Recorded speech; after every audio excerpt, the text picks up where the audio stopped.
Hello, everybody, and welcome to the first North American League of Legends of the 2023 Summer Split. We are here for the NACL qualifiers, open qualifiers. We got 5 rounds of Swiss over the next 2 days, and it all starts right here and right now. Welcome, everybody, to twitch.tv/rallycryofficial, your new home for everything NACL qualifiers. I am Grapes, and joining me for the Summer Split is Summer. Smacks Hyde. How are you doing, Summer? I'm good. I'm very excited to get started here on the split. As you said, the first North American League of Legends of the entire split. It's not every time that we get the honor of, cutting open the ribbon at the start of the split. But yeah, the grand opening here, and we've got some really fun teams to show everybody. Of course, not all of the games are going to be streamed on this channel. We have some other channels as well, Rally Cry 2, as well as all the community streams that are going on, because we've got 16 games going on all simultaneously. There's a lot of League of Legends being played today, yes. Yeah.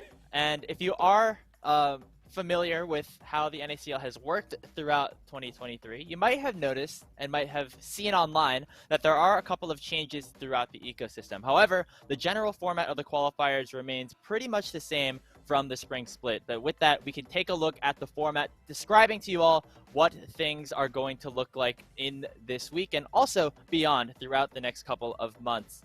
This is, of course, the start of the summer split, which means that we are here in the open qualifiers, an open process that all teams could have set up an application for.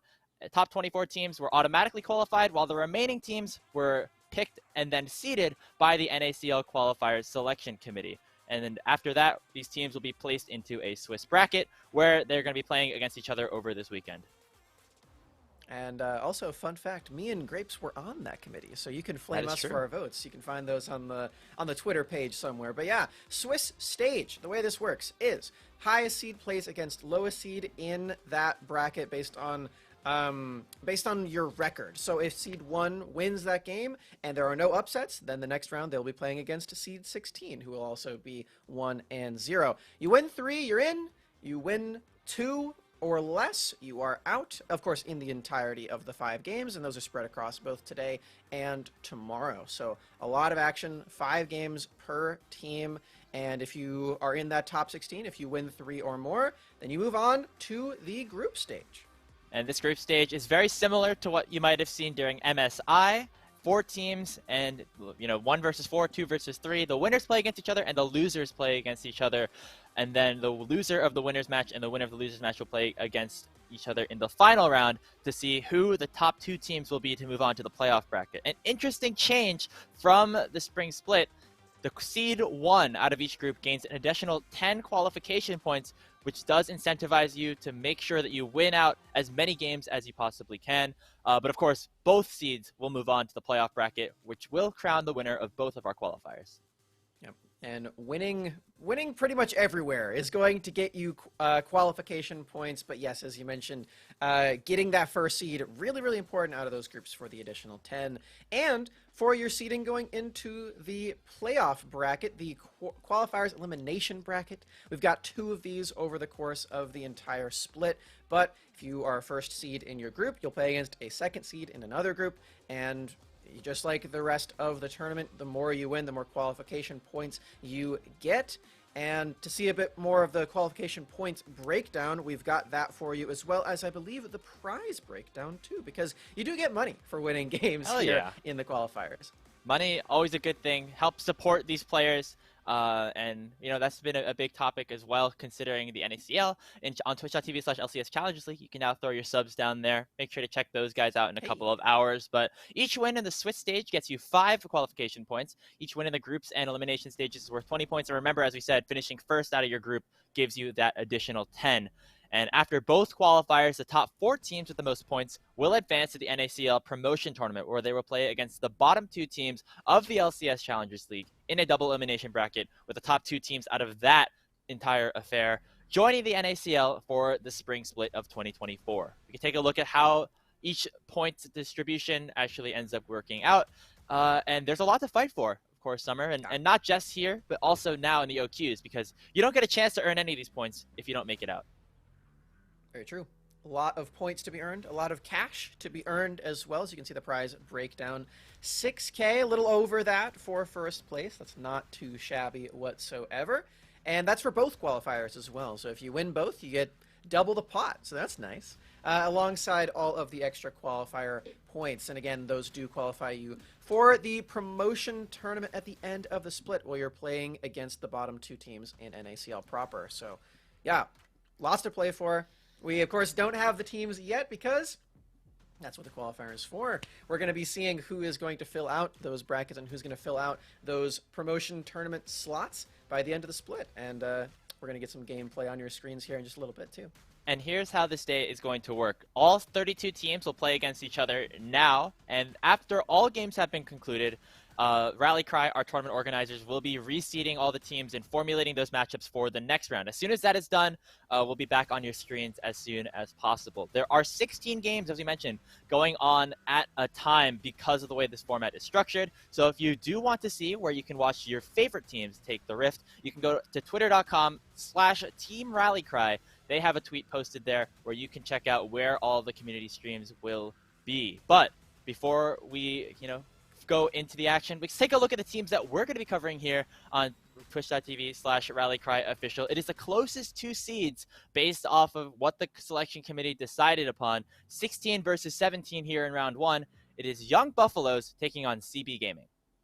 Yeah, and CB Gaming, I believe, the lower of the two seeds. I think they're at 17 with Young Buffaloes at 16. So, if the committee's right, then Young Buffaloes perhaps is the favorite going into this one. But yeah, I think we ended up picking this one to show it to you all because of how close we expect it to be. It's probably going to be one of the most competitive matchups. I mean, I don't know. I don't have to explain this to you guys. It's the closest seed matchup of all of the matches. So yeah, pretty normal to have that happen. But yeah, I believe we have some roster images to show everybody in just a little second so you can see who is going to be competing in this best of one set. These are two teams that, again, right on the precipice. Only the top 16 teams make it in, and 16 battling against 17 in terms of seeding. So these are the two teams that the committee, us included, thought were right on that bubble to make it out. And a lot of players here from Collegiate, a lot of players here from previous iterations of the NACL qualifiers, or the PGCQ as it was previously named. And overall, just, I feel like a lot of interesting matchups that we're going to get into shortly. Yeah, and as this is the qualifiers, as this is the Tier 3 gameplay over here in North America, what's a matchup like this without a cute animal as the logo, too? We got a couple of them this year. Oh, yeah, we have so many. But yeah, I think with the Young Buffaloes, they've got quite the stacked core from the UCI talent pool over there in California. Duong Pro, Zhao Danny, Sahori, Mr. Dot, all on this roster. And yeah, I'm really looking forward to seeing what they've been able to do. It's summer vacation for many college students, so back on their free time, they've got more time to dedicate to specifically League of Legends. So maybe that has elevated their skill. We can take a look at the rosters right now. I believe, first off, with CB Gaming, your 17 seed heading into the event. JJK, K2, Klexo, War Cyclone, and Mixture. A lot of these players have competed in the NACLQ in years past. The two names that I have my eyes on here, though, Summer, are the carry players of this team, Klexo and War Cyclone.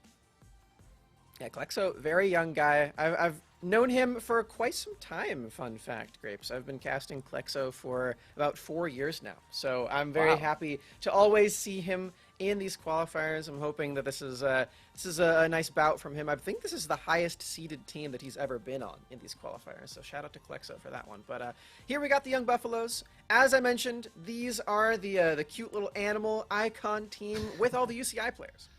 Yeah, of course, Duong Pro, Zhao Danny, and Sahori all currently or formerly enrolled in the University of California, Irvine. Boil the Oil in the top lane was a part of Zenigma in the spring split, and Cerulean as well had some really interesting teams that he was a part of in addition. So we're already into the draft. Reminder that we are on patch 13.11, I believe, whatever's live right now, and we're already seeing some very interesting things that you might not have seen in the spring split. I was wondering if we were going to get NACL first picks here in the most recent patch. And you know what? NACL is just the first pick of the entire split, it looks like, in North America. This champion got a pretty major rework, but it's been around long enough to where she is going to be allowed to be played in this event, as opposed to Ivern and Rel, who are disabled. Yeah, I mean, NACL has wreaked havoc across solo queue games and even professional leagues every once in a while. But interestingly enough, we do see a LeBlanc also locked in for CB. So that is, I guess, implying that NACL heading into the top lane here for this game, which would be very exciting to see. Noah Lorem, who is also a part of these qualifiers, is a part of Mirage Alliance, big fan of AD NACL up in the top lane. We'll see where exactly the priorities lie here. That's the thing about NACL. She's the chameleon. She can play in multiple different roles here, Grapes. You can maybe even see her in the bottom lane, too. Of course, it will be against the Aphelios, perhaps something that can outrange that NACL, if it will be going down there. Still no support champions are going to be locked in, I guess, apart from the NACL flex that could be happening. But, yeah, I'm expecting some sort of enchanter to pair with this Aphelios here for Young Buffalo. Lulu's been a very popular option. And in this meta that we're currently in, you already see Zeri taken off the board, but there are a lot of really powerful hyper carry champions that have sort of been experimenting with a lot of different items, as that's been the big draw of the new patch. But we've seen still a lot of those hyper carries flourish oftentimes. Yeah, you can see that Zeri being taken away pretty quickly up against CB Gaming. Makes a lot of sense, especially there on red side. But heading through the second phase of the bans, we're taking a look at mostly top laners and as well as the bot lane, getting a little bit of love here in addition to that. I really don't know. This NACL flexibility is making my brain hurt a little bit when I look at this CB draft. Well, hopefully the spectator client doesn't troll us as well with the with the NACL prop hunt action that happens sometimes. I haven't actually seen like everything that NACL can turn into from the spectator client, so we might have to be very keenly aware of where that champion is all the time. Nautilus is going to be the lock-in as a pair for the Aphelios, so I was dead wrong. Not an enchanter, more of an engage force, which makes sense with the rest of this composition here for Young Buffaloes. You've got a pick composition very focused on burst with the Viego trying to find that reset, and with Syndra's just onslaught of orbs coming at you. It's going to be a blind pick for JJ King in the top lane here, and it's going to be, I believe, a Camille locked in for the squad. That does mean that NACL will be down in the support role. I kind of forgot that that was also a thing, especially when the champion first came out. It is a blind Camille, though, here for JJK. Know that the Fiora is something that he is a very big fan of. That was obviously taken away, so another champion that functions in a similar way. Yeah, it's been a while since I've seen a blind pick Camille. She hasn't really been that prevalent in the meta recently, and top lane is the role that actually, I think, got the fewest changes on this patch as far as the itemization is concerned. So we're probably still going to be seeing things like that Divine Sunder and just a burst-oriented, or not burst-oriented, sustain-oriented build up in that top lane to try to pressure that side, because CB Gaming doesn't really have a team fight composition at all. They've got another comp that's very focused on those picks and focused on that burst as well. Very little sustained damage. And speaking of team fighting, let's take a look at Young Buffaloes, because they have got a lot of tools that can function in that regard. Guang Pro on the Viego, a classic pickup for him. Danny on the Syndra, also that's also the case for him. And Boil the Oil, somebody who is a pretty interesting player to watch over these past couple of splits on the Malphite. Gonna be playing the weak side against the Camille, but definitely gonna be firing on all cylinders once we get into those team fights. Yeah, I'm really excited about this one. This is not the full death ball team fight 5v5 go compositions that we're used to seeing from a lot of these tier 3 games. Even in CLAW we saw quite a lot of those just this last weekend as well. Shout out to Grapes, who was on that broadcast, so that was pretty cool. Got a lot of collegiate players in this event too. I know we're probably going to be seeing a lot of Winthrop players later, including their main roster. So yeah, we're gonna follow the good teams, some of the exciting matchups as we go throughout these Swiss brackets. And spoiler alert, a lot of the good teams have players from Winthrop University, just players from collegiate in general, which is a really cool thing to see as we head into the NACL qualifiers. There's, of course, Maryville that just got promoted into the NACL for this summer split, and some programs here like Winthrop are going to try to repeat that going into this split, but also just players that have, as you said, a little bit of extra time to grind things out and make some noise here down in the OQs. Yeah, and our 1 seed has a couple of guys straight off of the University of St. Thomas victory. Dardoch playing support, and Alorum, their coach, now playing top lane. So that'll be a really fun team to watch. The unanimous first seed. We'll see if they can actually keep that mantle and go 5-0. There's only one team that goes 5-0 this entire Swiss format, so it's an illustrious title. And you do get an additional 5 points if you do. So that is true. Really, really fun. That may or may not make a big difference. We saw the points really come down to the wire, especially down towards like who makes it in as the 4 seed, with Supernova making it and actually qualifying into the NACL just because they got a couple of extra qualification points here and there. So that's going to be a really exciting thing to watch, especially because there are some really great teams towards the top. And if you want to see more of those teams, a reminder that this is not the only game that is happening at the moment for the NACL OQs. There are a ton of matchups being played across community streams all over Twitch.tv. We have Nyarko and Alk Battery over on twitch.tv/rallycry2. They have an exciting matchup between Aporia and another collegiate program or pseudo-collegiate program in UCXD. And of course, you can go to twitter.com/teamrallycry to find the link with all of your other community streamers. Yes, so much. So many streams, so much League of Legends to be played and watched by all of you. So this is the day where you got the multi Twitch open with all the different windows, so many that you can't even see what's going on. you gotta get the multi-monitor set up. You get your phone out as well, laptop. You set up the big multi-Twitch just to like flex that you got all of them, and then you're not actually like watching all of the streams. You're just showing it. Yeah, bonus points if you have audio on for all of them.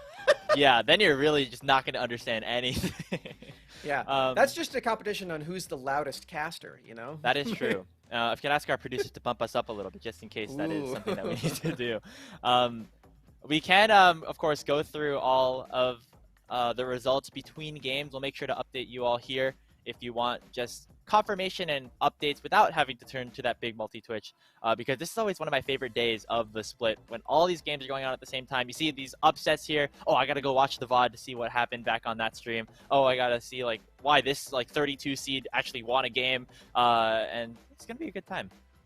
It's like an Easter egg hunt, you know? Yeah. You're just going around trying to pick up every single thing. There's so many points scattered around for everybody, and all the different strategies as well. Like, I think this is probably the biggest like patch change that we've started something like this with, and I'm sure a lot of different teams are going to have just so many different strategies that they pull out. Like the Nico first pick, that is completely a new champion with this new passive and everything. Have you played much League of Legends since Nico has been changed, Grapes? I played a little bit. I played like a couple games of Nico. I haven't really utilized the disguise feature as much though, because I don't know. I'm not very witty with my decision making processes, I guess. Also, just because I was doing some alarm tech. I was playing the AD Nico up in the top lane, and so you gotta be throwing out. You gotta be kiting, things like that. And if there's like a cannon minion just like kiting really well, it's like, you know, that your disguise is already given away. So. Yeah, I've been in the lab with this Nico champion a little bit, mostly with my friend Shapeshift, who is a jungle main, who has the fastest clears in the world, by the way. She's been working on this Nico jungle thing where you you start the game by transforming into a minion on the wave, and then you go fight the red buff because the minion has more base attack speed than Nico. So that is really funny. Oh my gosh. It's really, really good. I'll have to show you the video of her clear later, but obviously this is not jungle Nico unless we have a support Lee Sin for some reason.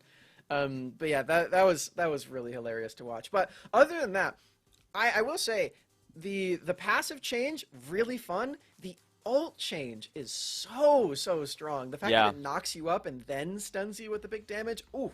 That spell got so much better with the rework. I think that's the biggest reason why she is so popular now, for sure. Yeah, that's going to be one of the biggest team fighting tools here for CB Gaming, as I am receiving word that we are, I think, ready to kick off the NACL Open Qualifiers. The game will be on your screens as soon as possible. CB Gaming up against Young Buffaloes. I don't know who I really favor here. Spoiler alert, both of us were on the selection committee.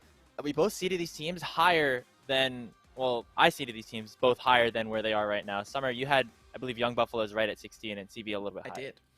Yes, I had CB Gaming at 15, so I still had it a very close matchup, but I guess technically I disagree with the seeding. I think CB Gaming is very narrowly favored, although with these drafts, I think I'm going to go back on my word here. I do like red draft quite a lot better. I think the Aphelios is going to provide quite a lot more here, and with Sohori, this is a player that we've seen a little bit of in that collegiate space, but then also in these qualifiers, as are with a lot of the Young Buffaloes gamers.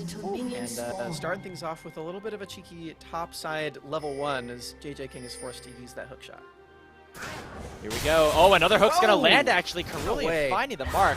There's really not a whole lot of follow-up that they can get off of that. But here we are, summer split of the 2023 season. I said that a little bit wrong, and we're already off to some pretty spicy shenanigans. An early invade here by Young Buffaloes, and looks like they're not going to get spotted out a little bit, but that's about it. Minions have spawned. The 2023 season did start a little bit ago. I don't know if you've been in a coma for a few months here. The summer part of the 2023 season. Yeah, there you go. Yeah. True. Perfect. But yeah, starting things off. With a little bit of a Nautilus fun time. You know, I feel like the people who have been balancing the game recently would be displeased to see the AD support item on Nautilus after they've really been trying to give him some more AP ratios. That's interesting. I don't know why exactly was something that maybe a little bit of extra bonk with the capacity to help out a little bit. Yeah, you do have an auto reset. I don't know. There's merits to both, but I always think that's funny. Just like defying the balance team is early ignite. Wow. Yeah, make sure you're getting it in there. Chunking Sohori down to about 60. Those you can already see the power of those blooming blows. Chunking out his bot lane that really does want to go in pretty heavily. Yeah, that Nico Q, nearly impossible to miss, I've found. I've been watching a lot of Young, the most recent signing for Disguised Gaming. Disguised Esports, I think. Oh, it was one of those two. The mid laner there, and he's been playing the Nico, getting the reps in before the split begins, and the Q just seems so oppressive. You like physically cannot dodge it. It's way too fast. To the point where I saw him miss it one time, and he's just like, I really shouldn't be missing those. This spell is so OP.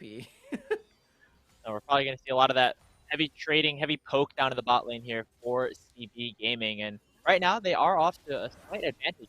K2 going for an early invade from priority in the bot lane. It will be going for it. Oh yeah, not every day you see the mid laner also getting out in the action, but War Cyclone and Mixture, yeah, they deal so much damage to these silly little Aphelios and Nautilus players. They have nothing on the Nico Jhin range creep in that bottom lane, so blue buff's stolen away as Dwangpro's still kind of angry about it, sticking around. K2 actually here for a little bit, maybe too long. For Lane to go for the flash and ice response out of K2. He actually is going to go back in there. Flash and the root in on Brilliant, and that first blood picked up for CB. Quexo getting the gold. All right. I mean, working out very well for Quexo. That's the second time he has left his post in mid lane to go help out in the jungle.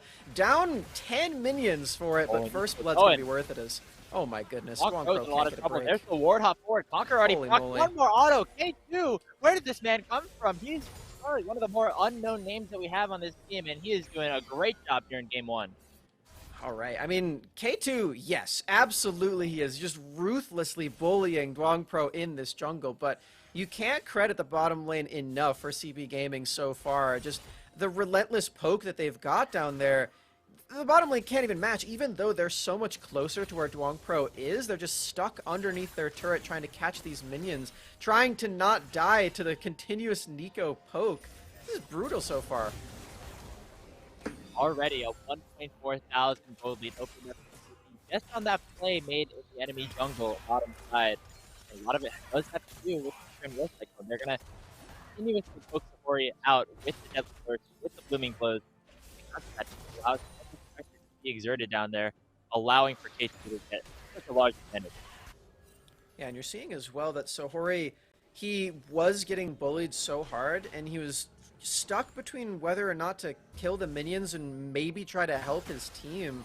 but he ended up doing neither, as he didn't actually participate too much in that skirmish, and he's down 22 minions at 5 minutes. Has to recall, this is not going to be an even fight once War Cyclone takes it back as well and spends that gold. Yeah, it's not a fair fight at all. It's already back and takes a long sword alongside that call that he picked up. And let's see what War Cyclone has. Oh, that's a full Noon Quiver. Yeah, that's a pretty big lead. Yeah, not too close. That is signaling the Storm Razor rush. And again, I don't think this is on live patch where Storm Razor got slightly nerfed. So Storm Razor still has 55 attack damage as opposed to 50. I think the damage on it, like the actual energized hit, is still very strong too. As whoa, My gosh, there's already blown. JJ has to flash away. Boyle's gonna respond. First kill on the board for the Young Buffaloes. Man, shocking that JJ King wasn't able to get that buffer like even more distance away. I really liked the hook shot where he was able to still move around as he got knocked up by the Unstoppable Onslaught, but Unstoppable Force rather, excuse me, no Hecarim here. But still wasn't enough to get away. Boyle the Oil with just a chain vest to his name knocks down that solo kill up there. All right. Well, that's the counter matchup that Boyle the Oil wanted, and not just going to be used on the team. It's actually going to have a really good early lane. That's likely an Iceborne Gauntlet going here for Boyle, which makes a lot of sense. Double melee topside does a lot of physical damage. And, like, it's going to be a close game. We said that the bot lane was going well for DP, but players that we have here on this stage, anything really happen. Super early into this game, but I'm already starting to think of these questions like, how troubling can a Malphite really be when you've got this huge lead in the bottom lane? Like, it's a Jhin, so that already makes Malphite really troubling. Jhin very burst focused on that marksman position. You don't have a lot of tank busting, and neither does the rest of the squad here for CP Gaming, but I mean, 20 CS up already for War Cyclone. You have to think that's going to help at least a little bit.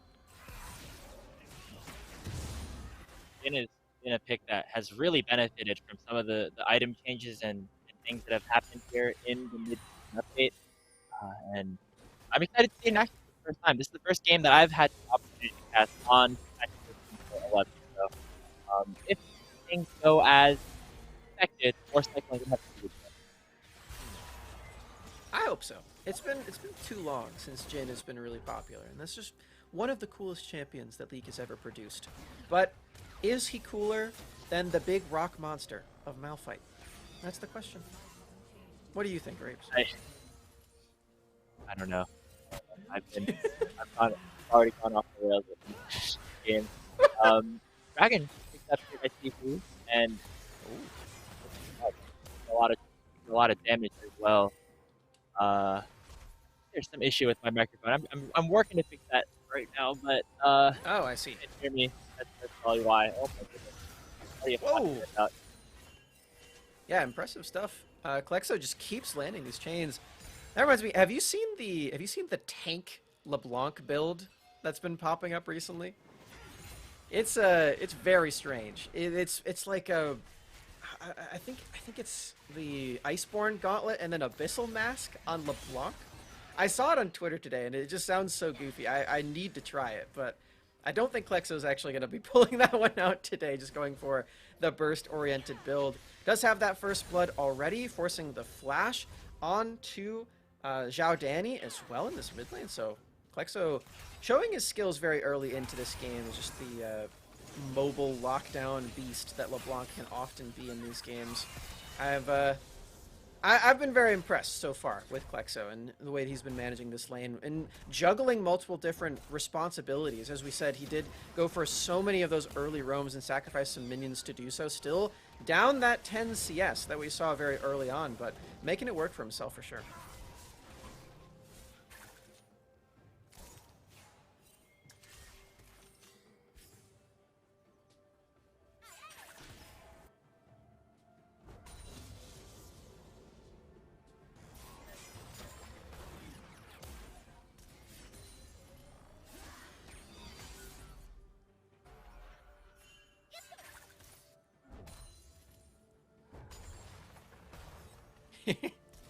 Yeah, it'll be really cool.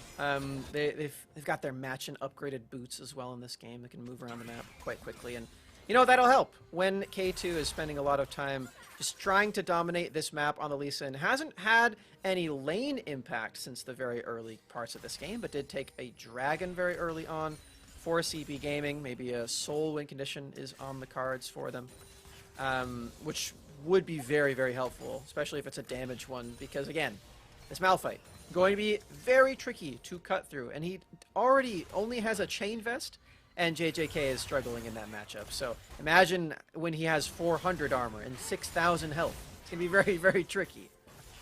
Yeah, the multi actually is cool to see. You know, CB getting an advantage here that Young Buffalo is able to fight back, especially with the CS leads that they have been able to gain in these solo lanes. And uh, oh my goodness, JJ King got a flash forward for now, and Duong Pro looking for something helpful in response to this deflect, but it looks like they're to allow their top laner to survive. JJK outplaying that one with the flash, with the ultimate, dodging everything, and narrowly surviving this time around. He doesn't end up. Oh wait, hold on. Oh, no, I spoke too soon. I spoke way too soon. I'm so sorry, JJK. You cursed him. I did. Oh man. No. Oh, first kill of the game for Duong Pro, player from UC Irvine that has been a really exciting player to watch throughout the last couple of seasons. And off to a good start now, picking up his first game. You know, I was gonna say. Oh wait, hold on. Nice kick. Phase 2, nice dodged away from his out of the week. Also comes out, but not nearly enough damage to allow a trade kill. Another one going towards CB in the mid lane. Yeah, that kill possible because Klexo got the flash out of Duong Pro, or not Duong Pro, excuse me, Zhao Danny. The names are kind of confusing me as we are on live patch, unfortunately, for this weekend. But yeah, got the flash earlier just in that isolated 1v1, so K2, the gank is a lot easier because of that. So very nicely done. Klexo picks up another kill for himself. Maybe he can afford a full mythic. No, not quite there yet.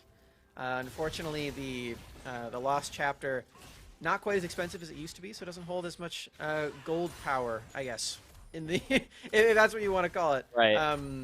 The value's gone down, so the entire purchase of the Ludens is more expensive. Gold here sooner rather than later, though. They do have the Herald top of against the other side, but still in this game. They're still finding the right opportunities. Around this dragon actually could be a good fight for them. Normally, the first to force the Hori, as Warcyclone was not even put back to base with another item, so maybe an advantageous fight for them on the bottom side for Young Buffalo. I wasn't sure what the first item was going to be for Aphelios, but I suppose the Stormrazor still very powerful on this patch. Makes a lot of sense. And yeah, as you said, I think this is going to be a one-on-one Drake. So the soul win condition that I was heralding for CBG, perhaps not actually going to happen here. And it's an ocean as well, so the damage Drake also completely out the window. CB Gaming potentially getting outscaled very soon. Yeah, I mean, champions like Malphite, oil the oil is going to be such a problem in these later game opportunities, right? And I mean, JJ King and the rest, but we'll have to see. There's the ultimate coming out. That's the knock that you were talking about, Summer, and Warcyclone are going to pick up a kill in the 2v2. K2 down here just for good measure as 2v2 to push their advantage to the bottom side. CC chain is devastating here. The double root into the knockup. Mixer able to just walk in there and make it happen. And now, oh, hold on. Not really in a whole lot of trouble. Another kill going the way for K2. You know, K2 did kick the Nautilus outside of the Jhin ultimate range, so it wasn't as pretty as it could have possibly been. But that doesn't mean it wasn't effective. They do pick up that other kill, and full first turret, too, bringing the gold lead back over to CB Gaming's pockets. Bot lane ahead, mid lane ahead. JJ King struggling in that top side, which may lead to some issues thanks to the very strong Malphite later on, but Warcyclone and Klexo are going to be moving around the map very soon.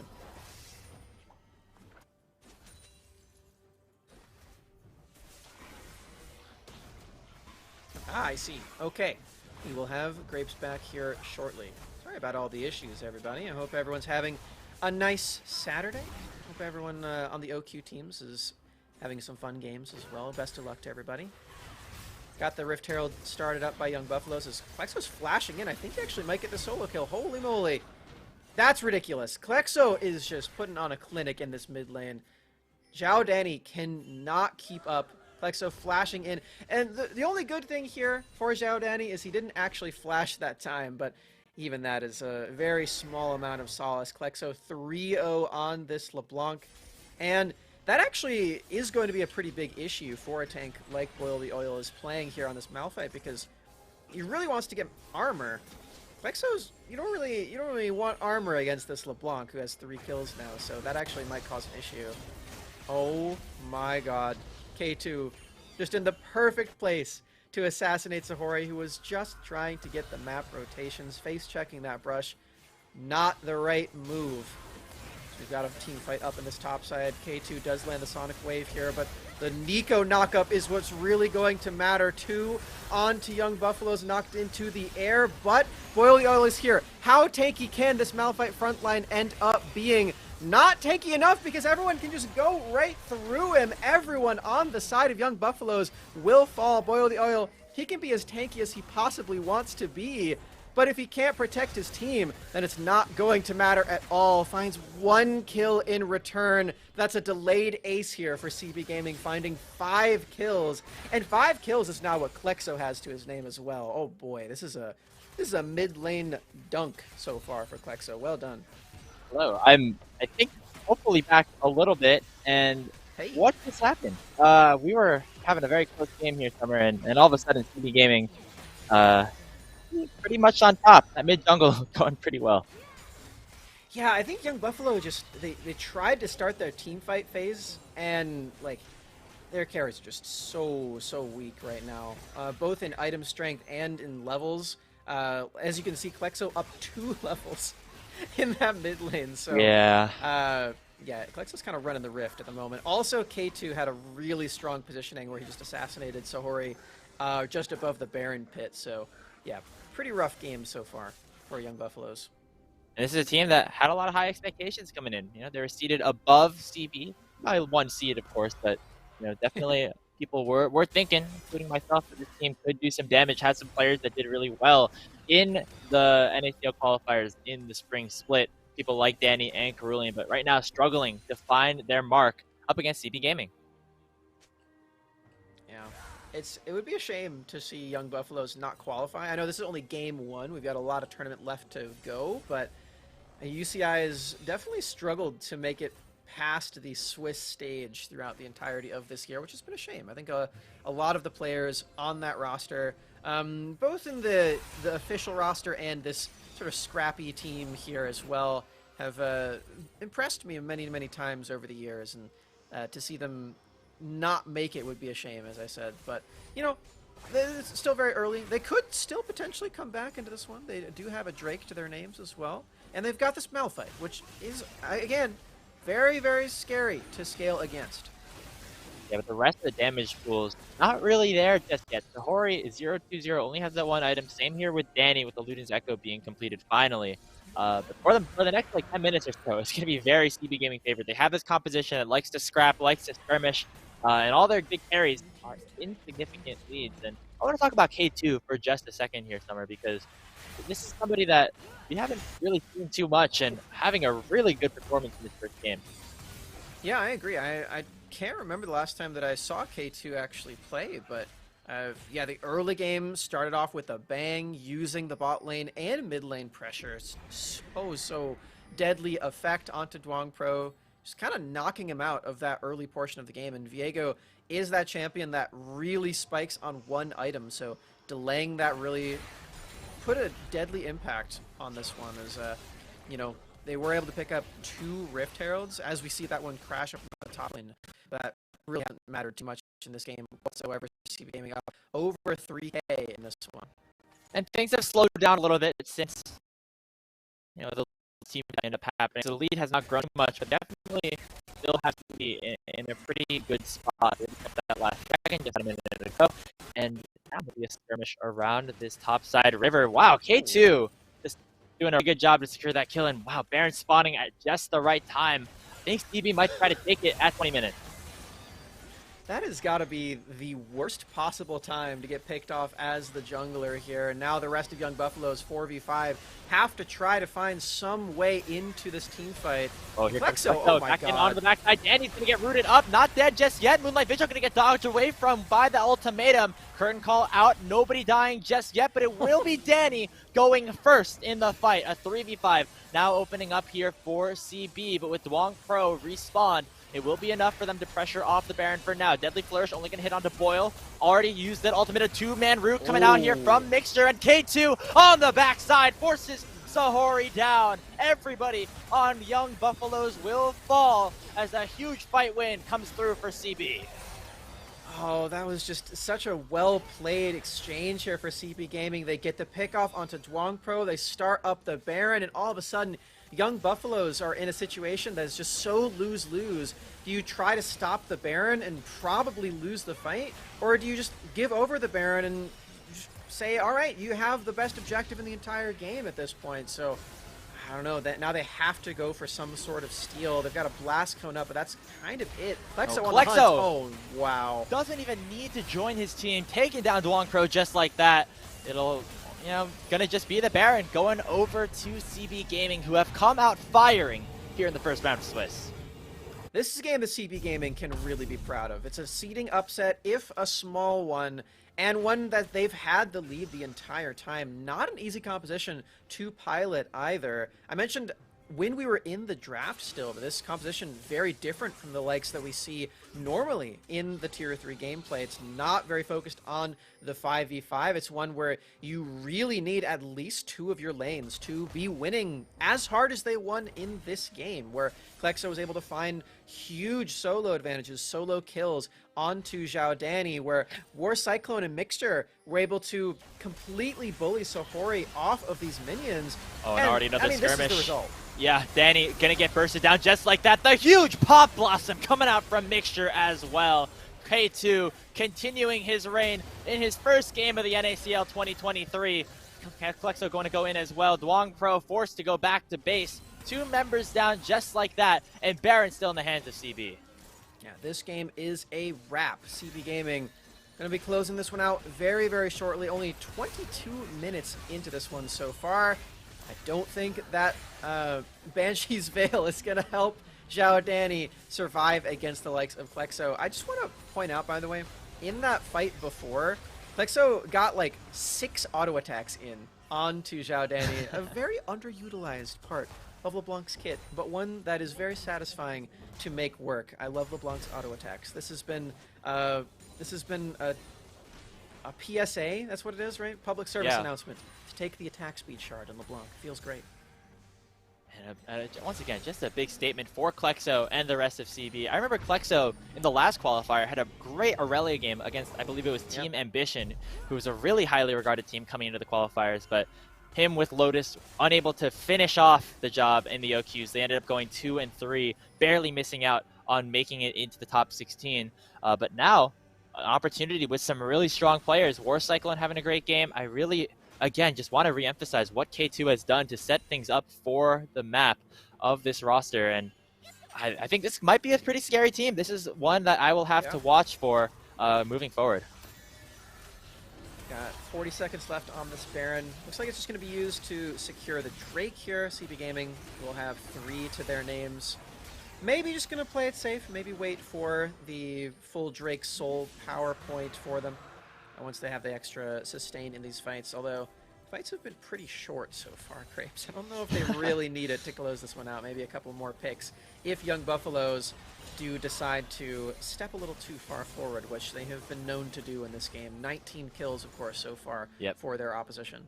And I mean, just look at the item disparities as well across the carries of CB versus Young Buffaloes. Klexo has a full Medjais on Danny right now, and down in the bot lane, it's not even close. 3 full items here for War Cyclone, just a Storm Razor and some components here for Sahori. It's going to take a while for the scaling to come through. The scaling that you said could be a winning condition for Young Buffaloes, and I think the game might be over before that ends up happening. Klexo just being super obnoxious, popping that Banshee's Veil. Ooh. Oh, wow, the This fight. could be the last stand here. I'm seeing an angle where Boileola maybe wants to look for one of those big rock ultimates. You know, just watching their turrets fall. Can't really do much about it at all, Young Buffaloes. They are in dire straits in this game 1 of the Swiss. Yeah, Duong Pro is going to need to put up a crazy performance to try and defend his base one more time. Has the Kraken Slayer, is probably the strongest person on his team at the moment. As I say that, Sahori does pick up the Gale Force, so maybe a little bit of added power there, but it's not a whole lot of damage just yet on Young Buffaloes, and a big front-to-back team composition on CB that works really well at this stage in the game. Credit to CB, they're taking their time though. They're not quite putting the nail into the coffin, the final nail. That is, they've put in a lot of nails actually, 19 to be exact. Yep. Depending on how many drakes you want to count in that as well, it could be more. Maybe maybe this is a lot of nails in this coffin. How many nails does it take to build a coffin? A lot less than 19, I will say that. I feel like. Oh really? Okay. Well, actually, maybe not. But but wooden structure. That is true. I feel like you get it done with like 5 or 6. Maybe I'm just very uneducated on the technology involved, but maybe it's like screws or like some sort of hinges as well. Yeah. The latch open up. I don't think those are nails per se. But it's gonna take a couple more nails to finish off Young Buffaloes. Although they are pretty down right now. 10,500 gold is the deficit for them. Plexo just being such a nuisance. Another player that we just really have to watch throughout the remainder of this summer split. 7-0-4, has the BM book, and basically jump forward for free because nobody can do anything about him on the other side. Carulian's going to land a hook in onto Mixture, but here comes the fight started up. One Nautilus hook might just be the end of Carulian as he just gets bursted down and crowd control locked like it's nobody's business. Teleport coming in from JJ King as they want to end this game right now. That just looks so funny. He was just standing there facing the other way as he just got pelted with so much damage. Oh, Duong Pro does end up surviving. That's 1 kill going on to War Cycle, and the Pop Blossom comes out. Sahori still at full HP, has some good guns to work with. Mixture will go down to Boyle, and this game not over just yet. The numbers advantage in favor of the Buffaloes, as nobody will be able to take down Boyle on this Malphite. Okay, this time around, Young Buffaloes, they don't just watch their structures fall. They watch them fall as they kill a couple of people, too. War Cyclone and Mixture do drop as, there's no Malphite here, guys. This is dangerous. Still a good win here for the side of CB. Nice flash coming out from K2 to land the insect. It's a double kill for Klexo. And as you said, Boyle was not there to frontline. Here comes JJ King under the enemy base, and the rest of the team's going to follow him over as well. Boyle still trying to tank, but nobody else can do any damage here to CB Gaming. 23-6, they're going to make it 24 as Klexo goes legendary here, and K2 will go down because all day, 24/7, it's CB coming out ahead.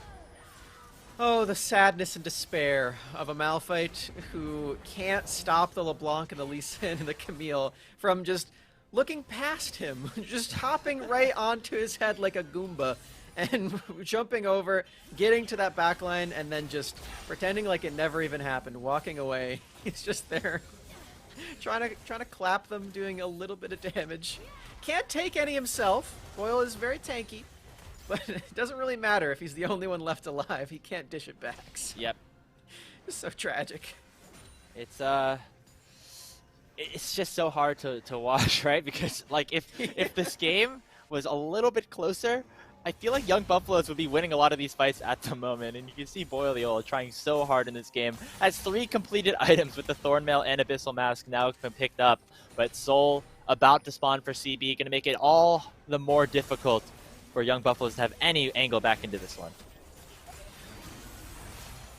Feels like Boileola is so unthreatening in this game, which is very strange considering he did get that solo kill up in the top lane, and he does have 3 items on a top laner. Like, that usually is enough to strike fear into the hearts of the carries on the other team, but yeah, this comp that CB Gaming has just way too mobile for it to matter at all.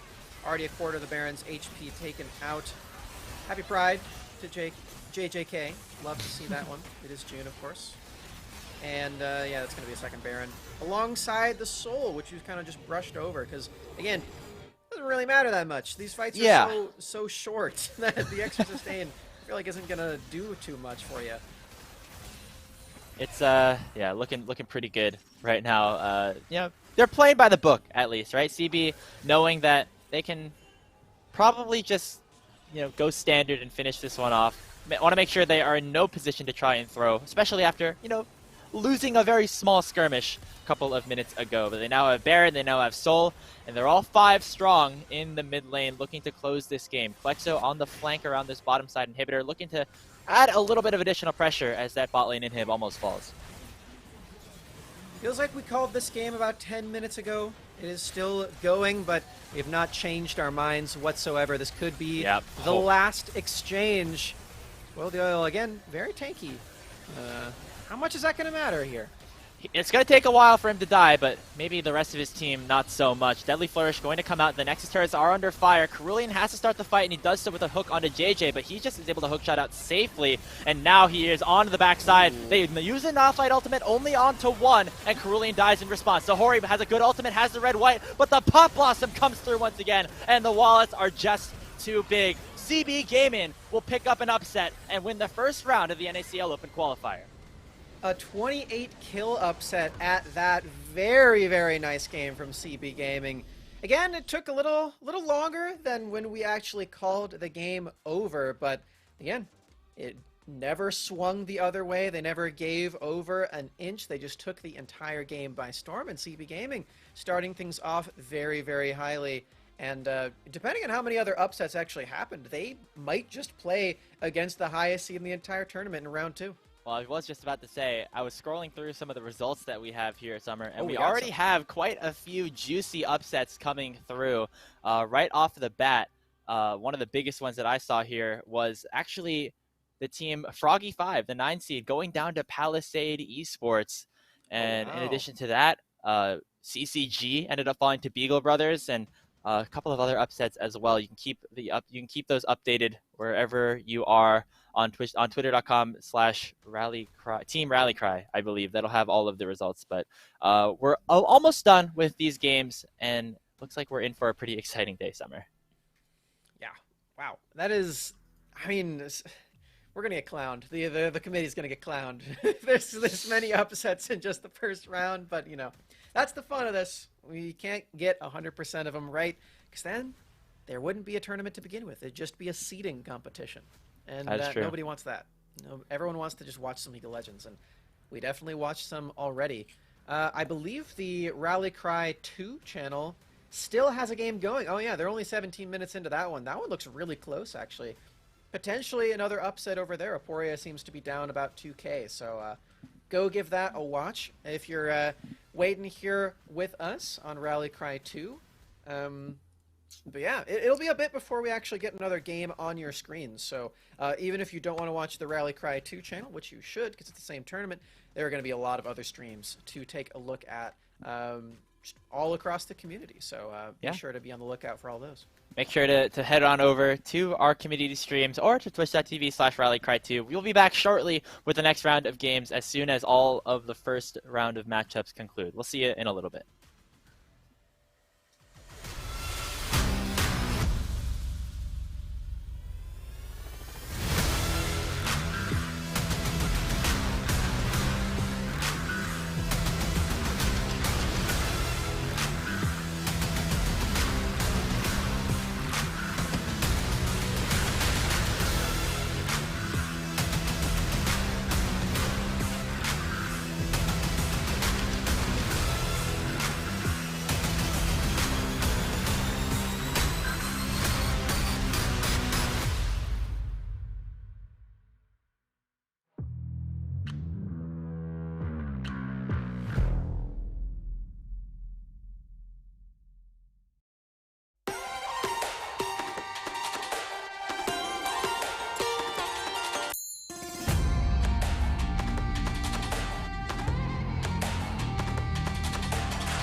Welcome back, everybody, to the LCS Challengers League Open Qualifiers. Round 2 of the Swiss bracket about to get underway. After an extended break, we have returned a lot of upsets in Round 1 of Swiss. I am Grapes, joined here by Smacks here for our second round of games. We have the side of Miracle Run GG against Infusion Gaming. Smacks, the selection committee maybe questionable decisions at the moment. 7 out of the 16 games resulted in upsets in the first round. Yeah, 7 out of 16, that is a pretty bad hit rate, I must say, for the committee, of which we are parts of it, but you know what? That's okay. It happens every year, every single qualifier, every time, 4 times a year, actually, so we're used to it by now, but, you know, that's not going to stop people from clowning on us all the time, and I welcome it, honestly. I think it's very fun, so continue to clown on us. And you know what? I'm pretty happy to be wrong about the underseeding of Infusion that we've got in this match, who did take an upset victory just a little bit ago in round 1, and they are finding themselves now against Miracle, who didn't get upset. They are a seeded 5. And, yeah, we do expect these guys to get into the tournament. So, yeah, I guess we should take a look at who's actually on these teams. Yeah, we could take a look at those rosters really quickly. First, for the side of Miracle, your 5 seed coming into the Open Qualifier. Lawrence, Citywitty, Rovex, LGX, and Daption. You might be familiar with some of these names if you follow the NACL, because 3 of the 5 players on this team were a part of Team Liquid first in the NACL Spring Split. Adding Lawrence here as the top laner and having Daption, the C-Lol winning support, jump in as Rovex slides back to the mid lane. Sure to be an interesting roster for the OQs. Yeah, the role swap here for Rovex back to mid, pretty cool, I must say. In his debut game of mid lane, did play the Nico, the most recently reworked champion that's allowed to be played here. Also, we did see LJX pull out Vayne in that last game, so pretty exciting stuff all across the board. And yeah, as you mentioned, Daption, C-Lol defending champion now as of last weekend, and also a previous member of Team Fish Taco, who are now in NACL, so that's pretty neat. Looking over across the board, though, at Infusion, we've got some players that are maybe not so familiar to everybody here in the NACL fandom.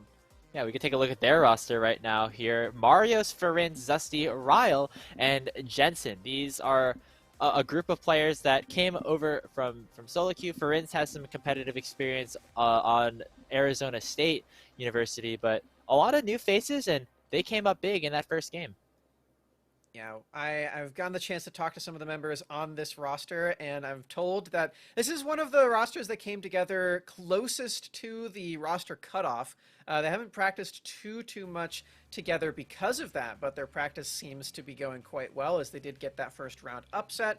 And I know some of these members are very, very excited to get going here. I know Ryle just played her first competitive game of all time, got a pentakill in round 1. So very, very exciting, very impressive stuff from Infusion. And yeah, I can't wait to see if they can get another upset here against Miracle, one of our highest seeded teams. What a great way to start off your competitive career with a pentakill in the bot lane. That's most you can ask for. The Xayah, very impressive performance here. But we are in draft to start off round 2 of Swiss. Again, you can check out all the other community streams on the Rally Cry Twitter, but you can stay right here because I feel like this is going to be a pretty exciting matchup to watch. We have Jarvan, Syndra, Kindred for Citywitty, and of course that Nico that Rovex played all taken off the board. Interestingly, in the last game, Miracle did let Zeri through and did have that Vayne counterpick prepared into it, which did end up going pretty crazy. 10 kills here for LJX, alongside the Milio of Daption. So that champion seems very good. Yeah, ban worthy is what I was about to say, as well as Infusion do take that one away. But it does leave the Zeri available, perhaps something that either of these teams is going to want to look at. Looks like instead the target will be towards City Witty as Wukong gets locked in first.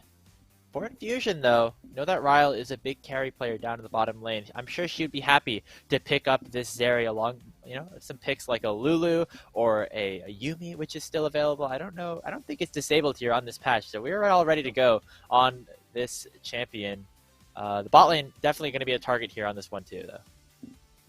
Ooh, okay, locking in an early Gragas. This champion going to be nerfed eventually, but not quite yet on 13-11. Still very powerful. Lots of damage, lots of sustain if you do select it in the top lane as well. So could be an option for Marios to lock in. Of course, could be the jungle as well, as that would be the match of Wukong expected to go towards City Witty, who has been one of the strongest carry performers in the jungle that we've had in the tier 3 space for a while. Didn't quite make it work super often on Team Liquid Honda first, but he was one of the big win conditions and did win his team a lot of the games that they did end up winning. That's a Trundle locked in on the 1-2, as that actually will probably be the matchup into City on the Wukong, unless we see some weird flexes happening here later on in the draft. Firen's very comfortable on this Trundle, was a very big pick for him as a part of that ASE roster in 2021 and 2022. And the Zeri was left through 2 full rotations before finally being snapped up by Miracle. Both teams kind of daring the other to pick this Zeri. Infusion certainly should have had that champion on their minds in this first and second pick on the red side, but didn't decide to go for it, going for the more generalist approach with the Gragas and then the Trundle, perhaps that counter into the Wukong. Now locking in a support to match against Zeri and Yumi. Does Infusion have multiple picks in that first practice?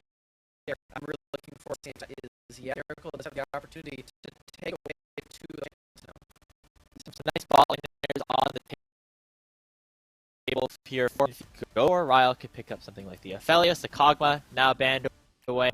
I think you definitely need a carry down there in that bottom lane to try and match up against the Zeri, and we'll see what exactly Infusion want to go for. I've been getting some information here from Alice Ryle in the bottom lane here for Infusion onto what she's been excited about, but I'm not going to reveal any of that. We'll just let the draft reveal itself here. Paired up with the Lulu, though, you're expecting some sort of hyper carry. Perhaps those Aphelios and Kog'Maw picks were considered, but the Twitch is still left available, and it looks like that's going to get locked in for Ryle in that bottom lane. I mean, she got a pentakill on the Xayah. I feel like Twitch is even more known for big multi-kills in the team fight, so perhaps a repeat performance.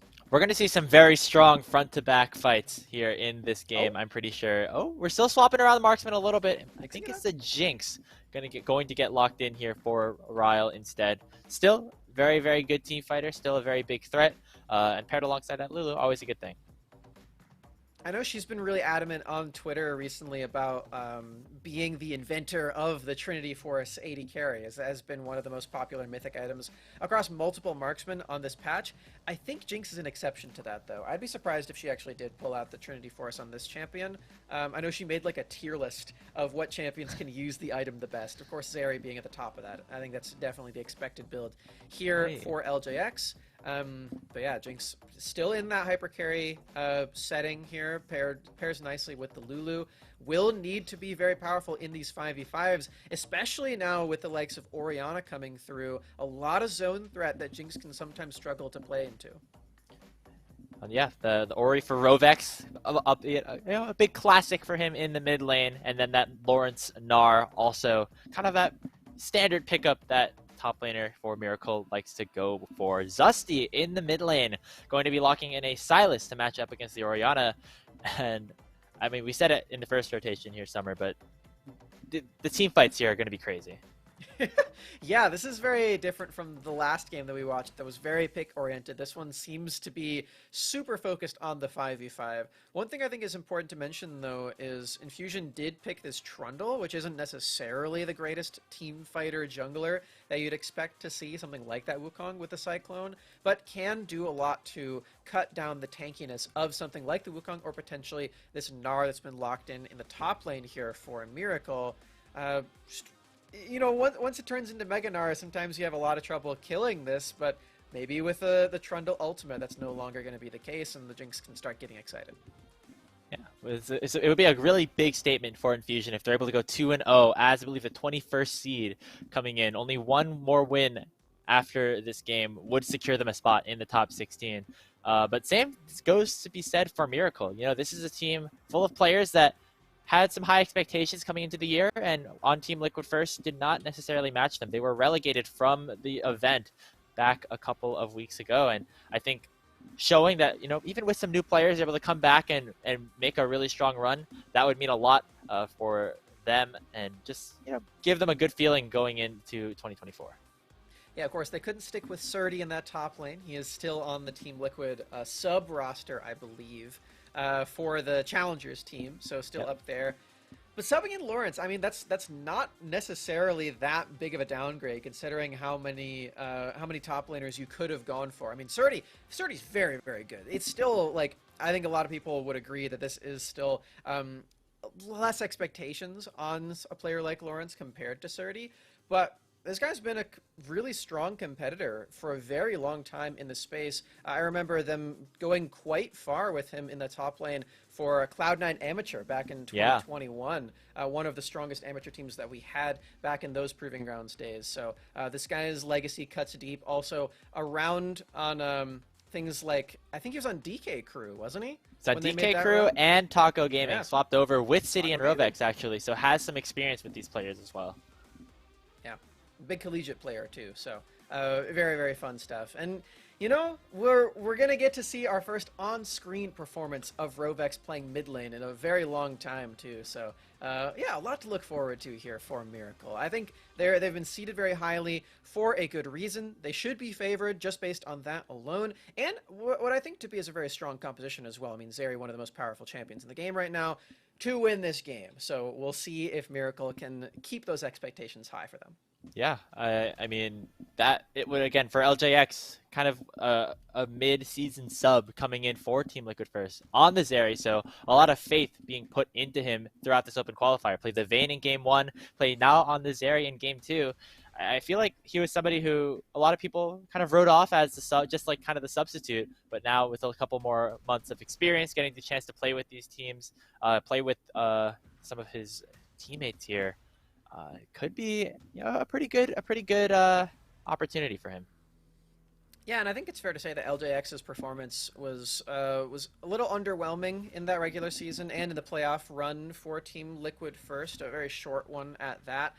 So much so that they actually did decide to sub Mia back in for the promotion tournament. But it says a lot, I think, that even through all of that hardship here for the Team Liquid First roster, that Rovex and City do still have some faith in this guy being a teammate of theirs and still trusting him to get onto this roster and maybe make that run for the promotion tournament again. Maybe says a lot to the improvements that they've had as teammates over the course of this entire year, or maybe the improvements that LJX has had as an individual as the big meta shifts have come through for the marksman role. Has a lot of the damage on this team with the Zeri getting locked in. I'm just excited to get into this. I feel like some of these, you know, it's been a while since we've seen some of these players on the Rift. You know, for Team Liquid First, they got eliminated about 7 or 8 weeks ago, but even further back for a player like Farinz over on Team Infusion. I mean, last time I saw that guy play was last year in CeeLo when he was a part of Arizona State. So, gonna be fun to get a look at some of these old and new players coming in. I don't know. I feel like even though the seeding discrepancy is pretty large, like this is going to be a good matchup. That's why we have it here on the stream. Yeah, We had a lot to choose from. Again, there are 16 games going on at the same time, and if you want to catch all the action, there are just so many streams going on. Most notably, for us, Rally Cry 2, where you can see another very close match, a 1-to-1 match as well. This, of course, will be the last game we show on the main stream today, but again, go and check out all those other ones. We have a lot of lovely community streamers covering all the action alongside us. Same tournament, same friends, and same players and everything. So, yeah, give all of that a look. But for now, we're getting onto the riff for game 2 of the day. Here we go. Got some unusual or team, summoner names, I should say. We're going to be referring to them as, what they are called in the database. Top laner for Miracle. We're going to just go down in order just to make sure everybody is on the right on the right page. Lawrence, Citywitty, Rovex, LJX, and Daption. And over on Infusion, we have down in the bot lane, Ryle instead of solo queue failing. We're not in solo queue right now. Solo queue failure, perhaps, but competitive player success, as she is 100% win rate in her competitive games. Of course, she is on the Winthrop University roster as well, but did get subbed out for mobility as he did make his return from the Evil Geniuses roster over to the CLL top 4, where they did play earlier a few days ago, about a week ago, I think, at this point. And I think... yeah, I mean, that was a fun set from Winthrop. I think not quite to their expectations. Didn't win a game against Maryville, but, maybe it's because they didn't have Alice on the roster. Oh, perhaps. That could be a question. Sorry, Mobility. Yeah, Mobility's also playing in this tournament with Winthrop. True. And before played admirably in their first ever championship. We're likely going to be seeing more of them as we go further on in this event. We have started things off here with junglers on the opposite sides of the map. Interestingly enough, Citywitty's keeping the red buff on the first player, going Raptors to Krug, maybe an early jump down the bottom lane. It could be. You definitely want to hit level 3 on Wukong before you get any fun ganks going, because that gives you access to your clone. That's just a neat little trick that you have at your disposal to get things going. But yeah, not necessarily the most powerful ganks imaginable from the Trundle and the Wukong very early on. I think it's going to be a lot on the laners to put their jungler in a position for the ganks to actually happen. And there is some gank set up specifically in the mid lane. We've got some really strong skirmishing power from both of these players.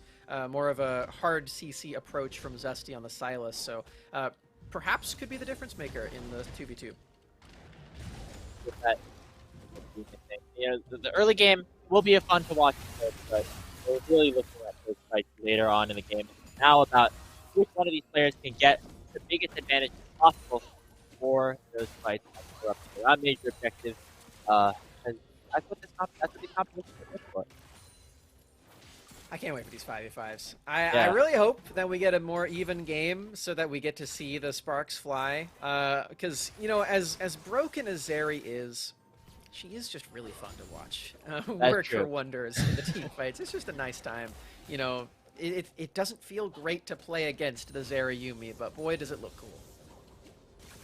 Glad we're not in the game. We're just watching. Yeah. So we get to see LJX and Daption perhaps put on some good performance here in the bot lane. You can see Farin's around this bottom side after going so much full clear now on that scuttle, hovering towards the mid lane. Zesty has a lot of mana, can maybe get a little bit aggressive, but instead positioning towards the bottom half of the map. Yeah.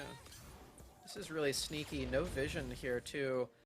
Behind the wall makes it more difficult for Zeri to escape, but it looks like Farin's didn't quite take the very long way around, and the dash was still possible there for LJX, so I'm going to be completely fine in that lane for now, and Farin's is going to have to take his sights elsewhere. Level 4 on the Trundle, though, so he's done clearing the camps for now, really trying to make something happen.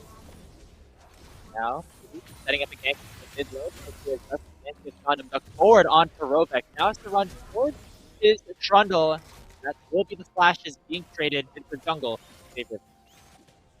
Farin's did take the big Raptor. So I guess it's Big Raptor in trade for, well, Big Raptor and the Flash from Citywitty in trade for these flashes. Oh, Ario's tried to go for a flash of his own and now going to get punished here. Lawrence, one more boomerang secures first blood for Miracle. That was a ridiculous reaction there for Lawrence, dodging out on the body slam flash, but yeah, really, really impressive stuff. Will net him a very narrow first blood solo kill up there. Just one more auto attack from Mario's may have secured the deal with the turret shot, but yep, Gnar super powerful in that early game and will be walking back with the Merc Treads too, so even more annoyance as he's going to run you down. That'll make it so much harder for Marios for multiple reasons. Not only is the kiting going to be much better here for Lawrence, but less PC available now for the Dragon as well. You can see even the body slam not affecting Lawrence at all. He's continuing to play so aggressively and touch the top pretty low. Wow. I mean, Gragas does have a lot of sustain thanks to his passive, so Mario's isn't completely forced to recall, but you gotta admit, this is pretty uncomfortable, especially if the stuns start to connect. Ooh, that house just narrowly chunking Mario's down even more. Oh boy.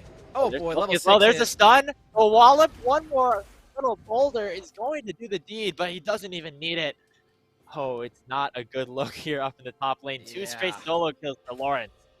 Well done to Lawrence on this Gnar. It's been a while since we've seen Lawrence in the spotlight. I think the last team we actually got to see him play on was DK Crew. I don't think he played in the spring at all. Took a little bit of a break there, perhaps for some more school stuff, as we do have a lot of collegiate gamers in the qualifiers. But whatever reason it may be, we didn't get to see Lawrence in a while, but seems to be keeping up to snuff there up in the top lane. 2 solo kills started off. Power back up there for the time being. The laning phase for the Dragons does not get much easier as the Gnar gets more and more ahead. Dragons going to be secured on the other side by Infusion, as Vile and Jensen do a good job moving forward in the bot lane, allowing for that objective to go their way. So, still a pretty close game overall, but it is a slight advantage going towards Miracle. They're going to have to run that Herald in about a minute or so. Stronger front line, really impactful for those 5v5 teamfights that we were already hyping up very early on into this game, though. So, if Lawrence can keep this one up, as he does now recall for the second time, picking up even some more item components, making it more difficult for Mario's up there. That's going to be a tricky Gnar to cut through. And again, you really do need to cut through at least somebody on the side of Infusion, because you've got the Jinx getting excited. You've got the Sylas, who's in that front line, wanting to combat and get the just the annoyance off with Sylas, the Kingslayer heals and everything, stealing the ults for the burst, and wanting to stay alive in the face of the very, very powerful Zeri. Getting that first kill is very important. And oh, wait. Big Zerial. Oh, boy. Well, LTX forcing a flash out of the Lulu. Nice work down to the bottom lane here. Miracle. They're a good state all across the map.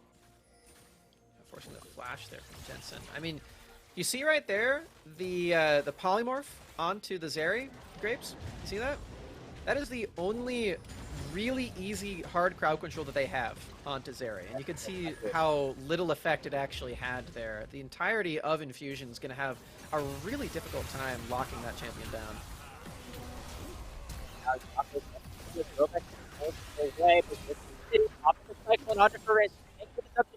Can City close the gap? Not just yet.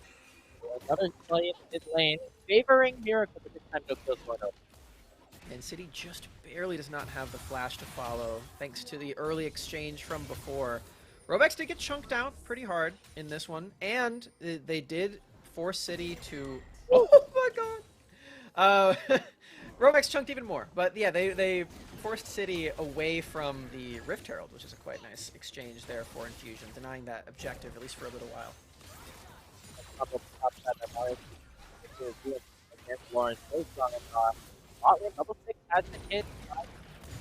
A little bit of extra firepower here.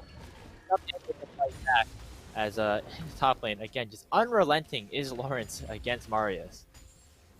The trades haven't been going too bad, the last few anyway, for Marios, but Yeah, doesn't have his ultimate here, and will have to be forced to take that wave, delaying the return of the top lane, making it an even fight. Oh, wow, the chain does land onto City. He forces the W out. Ooh. There is a flash in response, and Lawrence still free hitting up in the middle of everybody on Infusion. Rovex and City gonna dash forward. They do trade the life of the Wukong, and Marios has the barrel flashed away from another kill going the way of Miracle as Rovex picks it up, and Farinz has to run for the hills. No flash, and will soon have no HP as Rovex picks up a double for Miracle.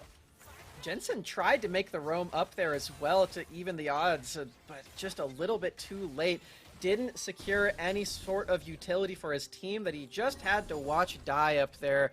3-for-1 in favor of Miracle. And not only that, Raya was forced off of those minions. 2 plates going over to LJX and Daption. And yeah, the gold lead is extending all across the Rift right now. 3.5k up for Miracle, and I think they just go right back to that Rift here and start it again. Would not be surprised. They are up 3,000 gold, a large chunk of that across the top side of the map. City hovering right around the Gromp. Gonna probably head his way over as soon as Lawrence gets back to pace. 3-0 and 2 now, nearly having the full components of the Triforce, plus the Mercury treads, just over 10 minutes in. These boots are really problematic on these kiting champions that are so mobile. I mean, I mentioned before how Zeri's going to be really hard to lock down. It's kind of true for Mini Gnar, too, if you think about it. Less scary on the damage, but very similar items. Both of them going to go for the Trinity Force. So, yeah, I think, funny enough, Lawrence is going to have his quite a bit earlier than LJX, mostly because of the 3 kills and 2 assists that he's been able to rack up for himself. 100% KP as a top laner, pretty rare. Just shows like all the attention that they put up there, especially when you're winning just like this. Another Demolish proc, another plate here for Lawrence. He's proxying. Nobody on Infusion even nearby to try and stop this Gnar. So he's going to have his way for quite a while. And speaking of, in the bot lane, Alice will have to flash away as LJX and Daption doing a good job to set up priority around this dragon that's about to spawn. Zeri Yuumi, we mentioned it being really annoying to play against. It just is so fast. It runs you down from anywhere with the dash as well. An immobile champion like this Jinx, forced to use both of the summoners just to escape, won't have those available the next time the Zeri Yuumi ultimates are here too. So much longer cooldown, in danger of getting punished once those come back around. Looking at the dragon now, already Infusion has won, so that could be where they could press an advantage of some sort. Lawrence did use a teleport just to get back to lane after completing the Trinity Force, so he will be unable to join this fight. It is Farinz starting it up, but once again, City, LJX, they're pushed up pretty far. They know this is happening. Ooh, this Drake is pretty illegal, I think, for Farinz. Yeah, he's on a ward. His bot lane is underneath their turret. We need to give up so much to go help him with that, so yeah, gonna be backing away, perhaps starting up the Rift Herald. There's no monkey over there. Maybe you can take that one. The bot lane is, getting pretty heavily attacked. That's 3 plates already for the Zeri Yuumi. Looking pretty good now as, once again, Miracle making their way around this dragon. Both sides pretty hesitant to start things up, so might just try to see. We might be seeing another skirmish, some kills going over before that objective gets started up. Infusion have some advantages here in the mid lane as Zesty steals away that shockwave and chucks Rovex out again. So that is maybe an angle where Infusion can get back into this game. Oh my gosh, God. Top lane. Oh. Yeah, I know Trinity Force did a lot of damage, but that was a lot. Yeah, jeez. More than expected, I think. Yeah. And Mario's again killed where he stands up in the top lane. Still no Rod of Ages picked up. That's going to be a late activation on the extra bonus experience picked up from that item. 0-4-0 is not the way that you want to start off this game here for the Gragas. And I think the turret is going to fall too, because the plates are about to drop, and that's going to make it even more easy to take. Actually, go Lawrence, go. Does he take it before? I think taking a tower, yep, oh there it is. Oh my God, that's 5 plates for a Gnar. And 4 kills, and 2 assists. Yep. I don't know if we can toggle the gold, but Lawrence is very strong in this game right now. Just absolutely looking like he has not skipped a beat here in this game. Overall, Good stuff out of Miracle. They're up 5,000 gold, and looks like they're continuing to push in on this bottom lane as well. Daption already throwing out the ulti. Not going to find anything, but you can just see how aggressive Miracle is down there. Oh my gosh. Nice try there from Jensen. Trying to flash and get the polymorph down, but I think he's dead for it. Oh, he's through the exhaust as well. It's still LJX doing so much damage here. Already Lulu ultimate being blown. Alice will be going down as now Mario's coming in with the teleport. Flashes in onto the Zeri. The flash in response will not be found as the big shutdown goes the way of Mario's. Gonna be a good set of gold there. The body slam barely connects, and it's a double kill here for the Miracle Infusion top laner. Okay, like I said, I like the attempt from Jensen there, flashing to try to get the polymorph onto Yuumi so she cannot attach. And I do really like the ultimate there from Mario's, actually knocking LJX out of the wall, denying the dash out. Double kill be pretty nice gold infusion. Wait, that's the team name. For the Grecs. Yeah, I mean, it's still Lawrence being kind of a raid boss up there in the top side, almost having either a Sterix or a Hullbreaker, whichever one he actually decides to go for. Gonna finish off this tier 2 by himself and jump away to safety. Ryle looking for a couple of extra rockets to finish off the Gnar, but not gonna find anything right now.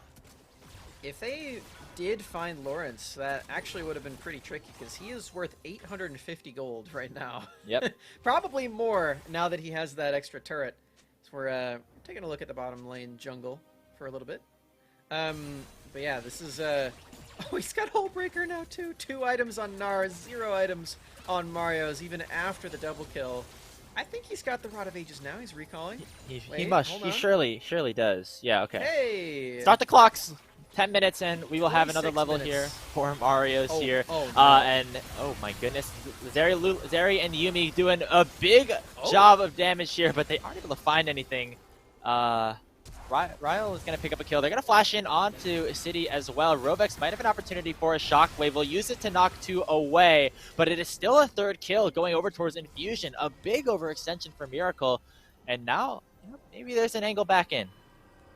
And it's a pretty big throw for Miracle. You got to be honest with that one. 3 kills over for a very unnecessary skirmish there on the enemy team's side of the map. Gonna be appreciating that one here for Infusion. Not only is it the 3 kills, they also get the mid lane turret cracking that one open before they even lose their own, which is pretty impressive considering the state of this game. I mean, they're still down about 3,000 gold. A lot of that is onto this Gnar, who is still very threatening. It's a 2v1 right now. The polymorph does land, but there's just not enough damage out of Marius. A good cast by him to keep Lawrence around, but it will just be him going for his bait, or going around and continuing to just pressure in. It's going to take a little bit more than the Lulu to help Marius win this one. Yeah. It was close. Again, the attempt, I'm liking the vision there that you can see out of Jensen. These attempts are just falling a little bit short of the play. That time he tried to pop the blast cone so that Lawrence had no escape. I couldn't quite get it in time. Get that one. That hop over the wall as Miracle still retains that gigantic shutdown. It's grown to 900 gold bounty onto the Gnar. So you gotta be really careful for Lawrence in this game to not give that one over to a priority member like Jinx. Oh, in the mid and the top side, Zusty gonna get chunked out a little bit. We're gonna head back here because another play could be had onto Farinz. And oh my god, Lawrence just gonna run forward! Not even gaining enough time for Farinz to join the fight. That is already 1 kill. And now Lawrence has a 1v1 up against the Trundle. He's gonna win this one pretty handily as soon as he reaches Mega. The Wild Growth comes in, teleport from Robex to try and reinforce his top laner. Miracle getting whatever they want on both sides of the map. Man, Lawrence is just way too strong here. 5-0 honestly, now. Robex teleporting, he didn't even trust the power of the Gnar with the Hullbreaker. Yeah, I wonder. I was waiting to see what items would come up next, but it doesn't look like we're gonna get that for now. Mid lane tier 2 under fire now, gonna get secured here by Miracle. And the gold lead starting to grow a little bit. Mario's coming in with a TP. They're looking for some play onto LJX and City. The barrel does connect onto the Wukong. The rocket coming through as well. But Daption doing a good job at keeping his Wukong alive. and there's just nothing that Infusion can do. They don't have the damage just yet, but maybe they have pressured out the enemy jungler enough to still go forward to this dragon. But even so, look at the bottom lane. Wow. Rovex and Lawrence, they're just going to take this inhibitor tower. They are the ones with the shutdowns, though, and now they are on a wild goose chase to try to keep those alive. They both. Rovex does not have flash. Rovex doesn't have flash, so he has to take some turret shots here. This is actually maybe not the best play here for Miracle. Oh my gosh. If they can survive this, it would be a miracle. They are going to lose. They're going to get the dragon here, but now it's Rovex and Lawrence. Bit of a wild goose chase. The Shockwave does get flashed away from. Lawrence has to try and fight this out in a 2v5 as Rovex does fall. They almost get one. The flash away. Not enough to secure the kill. A big shutdown goes the way of Ryle. And now Miracle are even in kills, but they do get a dragon back. Okay.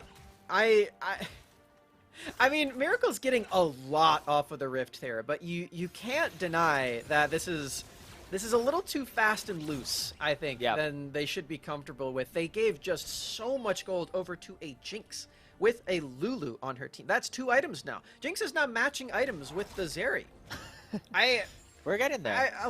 They're still winning. Miracle's still winning this game. They still have 2 Drakes. They got so many of these structures off the map just then, but I don't know. This is really dangerous stuff that they're playing with right here, especially considering Ryle did just get a pentakill in that last game of the first round. So I don't know. I'd be a little bit more concerned than what Miracle is showing us right now.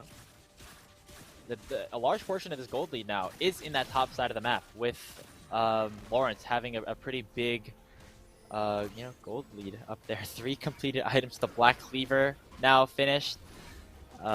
If he's not in the fights, though, right? If it's just him sitting in the side lane working on pushing towers, I think Infusion have a good chance of winning a fight.